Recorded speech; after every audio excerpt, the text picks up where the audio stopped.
নমস্কার বন্ধুরা, বাঙালি রান্নাঘরে আপনাদের স্বাগত। বন্ধুরা দেখুন, আমি আজকে পাকা পাকা পুঁই মিটুলি নিয়ে নিয়েছি। আমি আজকে চিংড়ি মাছ দিয়ে পুঁই মিটুলি ভাজা করব। তার সঙ্গে নিয়েছি বেগুন, আলু আর শিম। আমি সব একসঙ্গে ভাজা করব। আপনারা পুরো ভিডিওটা দেখতে থাকুন। আমি চিংড়ি মাছে লবণ হলুদ মাখিয়ে নেব। দিয়ে দেবো লবণ, হলুদ,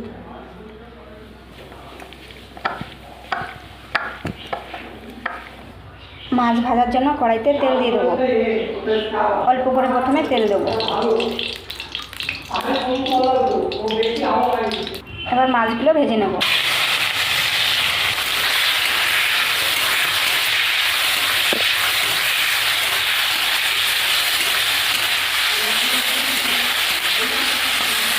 মাছগুলো আমার ভাজা হয়ে গেছে, এবার আমি তুলে নেব। এই মাছ ভাজা তেলের উপর আর একটু তেল দিয়ে দেবো। তেলের উপর দিয়ে দেবো কালো জিরে,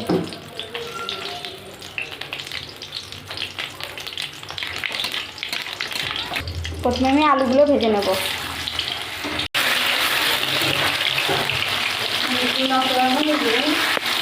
আলুগুলো আমি ভালো করে ভেজে নেব। আলুগুলো একটু ভেজে নিয়েছি। এবার শিম, বেগুন আর মিটুলিগুলো দিয়ে দেবো।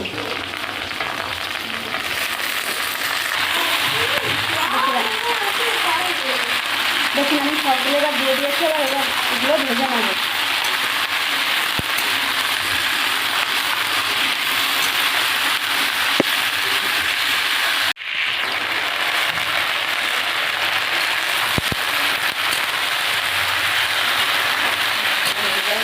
দিয়ে দেবো পরিমাণ মতন লবণ আর পরিমাণ মতন হলুদ।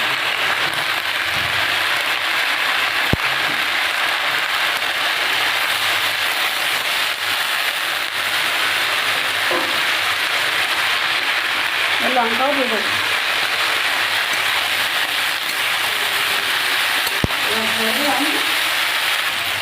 দেখুন, আমার মিটুলিটা ভাজা হয়ে গেছে। এবার আমি চিংড়ি মাছগুলো দিয়ে দেবো।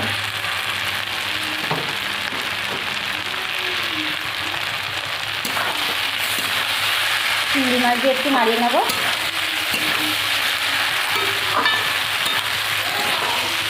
এবার আমি নামিয়ে দেবো। দেখুন, আমি মিটুলিটা নামিয়ে নিয়ে চলে এসেছি। আপনাদের যদি এই রেসিপিটা ভালো লেগে থাকে তাহলে লাইক, কমেন্ট, শেয়ার এবং সাবস্ক্রাইব করে দেবেন।